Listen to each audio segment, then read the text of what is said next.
ഡൽഹി ഐഐടിയിൽ നിന്ന് എഞ്ചിനീയറിംഗ് ബിരുദം, അമേരിക്കയിലെ ഹൂസ്റ്റൺ സർവകലാശാലയിൽ നിന്ന് മാസ്റ്റേഴ്സ് ബിരുദവും പിഎച്ച്ഡിയും.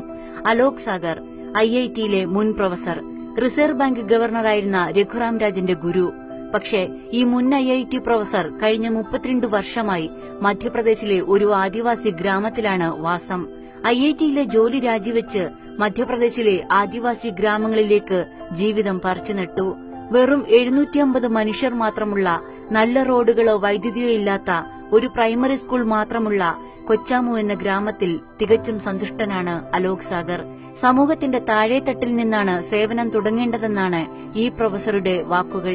ഒരുപാട് പ്രശ്നങ്ങൾ അഭിമുഖീകരിക്കുന്ന രാജ്യത്ത് സർട്ടിഫിക്കറ്റുകൾ പ്രദർശിപ്പിച്ചും ബുദ്ധി തെളിയിച്ചും നടക്കുന്നവർക്ക് ആരെയും സേവിക്കാൻ സമയമോ മനസ്സോ ഇല്ലെന്ന് ഇദ്ദേഹം പറയുന്നു.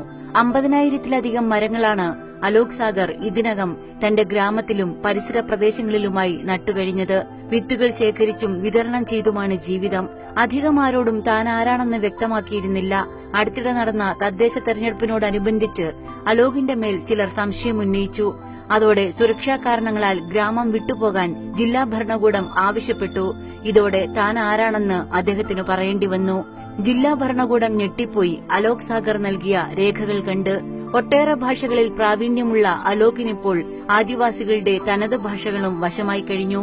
ആദിവാസികളുടെ ക്ഷേമത്തിനായി പ്രവർത്തിക്കുന്ന സംഘടനയിലും സജീവമായുണ്ട് അലോക് സാഗർ എന്ന മുൻ ഐഐടി പ്രൊഫസർ. ചില ജീവിതങ്ങൾ അങ്ങനെയാണ്. നിർവചനങ്ങൾക്കുമപ്പുറം അത് സ്വജീവിതം ധന്യമാക്കും.